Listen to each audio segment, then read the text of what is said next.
হলো, আল্লাহ তো একটা ফায়সালা করে দিল। এখন আমাদের সমাজে আমরা যে চিত্র দেখি, বড় ভাই মারা গেছে, বড় ভাবিও মনে করেন মারা গেছে, এখন দুইটা ছেলে মেয়ে আছে, ছোট থেকে বড় করি, তার বাবার যা সম্পদ আছে সবগুলো দেখাশোনা করি, ভুলে ভালে তার কাছ থেকে লেখি নেই কি না? সমাজে আছে না এরকম লোক?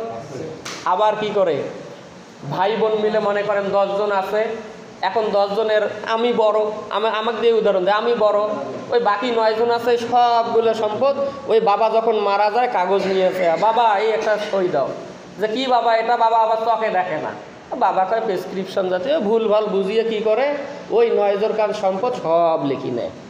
আচ্ছা বলেন তো, বাবা মারা গেলে কি হয়? এতিম হয় কি না? ওই যে আমার বাবা মারা গেছে, আমার মা মারা গেছে, এতিম ভাই বোন আমার এতিম হয়ে গেল না এরা? আমার ছোট ভাই বোন যারা থাকলো, তা এই সব সম্পদগুলো কি করি? আমি লিখি নিচ্ছি, কি করছি? আবার সমাজের মধ্যে কি দেখা যায়, ভাই 2-3 জন মিলে বোনদের সমস্ত সম্পত্তিগুলো লিখি নেয় কি নেয় না?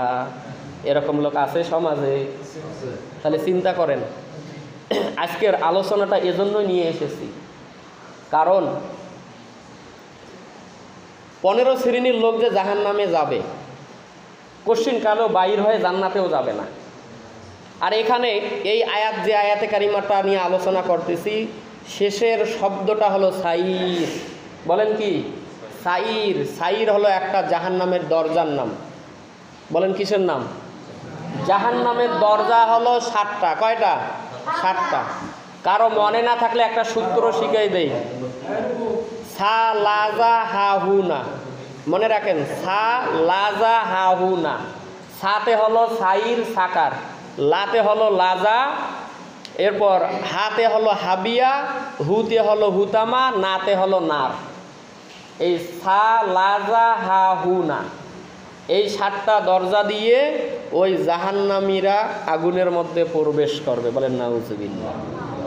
তাহলে আল্লাহর রাসূল সাল্লাল্লাহু আলাইহি ওয়াসাল্লামের জীবনীর সাথে আমাদের জীবনটা এখন মিল করতে হবে না? ওই আয়াতের কথা কি মনে আছে সবারে? কুল ইন কুনতুম তুহিব্বুনাল্লাহা ফাত্তাবিউনি ইউহিব্বুকুমুল্লাহু ওয়া ইয়াগফির লাকুম যুনুবাকুম আল্লাহু গফুরুর রহিম। আয়াত কিন্তু ওইটাই, আলোচনা কিন্তু ধারাবাহিকতায় চলতেছে। তা রাসূলের সুন্নত তো আদায় করতে হবে নাকি? রাসূলের সুন্নত আদায় না করলে আল্লাহ ভালোবাসবে না, গুনাহ খাতাও মাফ করে দিবে না। তা আসেন, আল্লাহ রাসূল সাল্লাল্লাহু আলাইহি ওয়াসাল্লাম, আব্দুল মুত্তালিবের ছেলে ছিল 10টা, মেয়ে ছিল 6টা। বলেন কয়টা ছিল? 16টা ছিল। 16 জনের মধ্যে আব্দুল্লাহ, যার পুত্র হলো আমাদের নবী হযরত মুহাম্মদ সাল্লাল্লাহু আলাইহি ওয়াসাল্লাম। দেখেন, নবীজি সাল্লাল্লাহু আলাইহি ওয়াসাল্লাম যখন নবুয়ত লাভ করলেন, তখন তার 4 জন চাচা জীবিত ছিল। মনে আছে এগুলো ইতিহাস? আবু লাহাব, আবু তালেব, আব্বাস এবং হামজা, আমির হামজা। তাই এর মধ্যে 4 জনের মধ্যে 2 জন ঈমান আনছে, আব্বাস রাদিয়াল্লাহু তাআলা আনহু, আর হলো হামজা রাদিয়াল্লাহু তাআলা আনহু। আবু তালেবও আনে নাই এবং আবু লাহাবও আনে নাই। আমার প্রশ্ন হলো, তা বাকি এই 10 জনের ছেলে মেয়ে ছিল কি না? 9 জনের ছেলে মেয়ে তো ছিল জীবিত, নবীজি নবুয়ত লাভ করার পরে ছিল কি না? এবং 6 জন ফুফু ছিল, 6 জন ফুফুর ছেলে মেয়ে ছিল কি না? কারো কাছ থেকে কি জীবনে শুনেছেন যে আবু লাহাবের সমস্ত সম্পদ ভক্ষণ করছে অন্যায়ভাবে? কোনো কিছু পাওয়া যায়? তা আপনি আপনার সাথে এবার সেটিং করেন,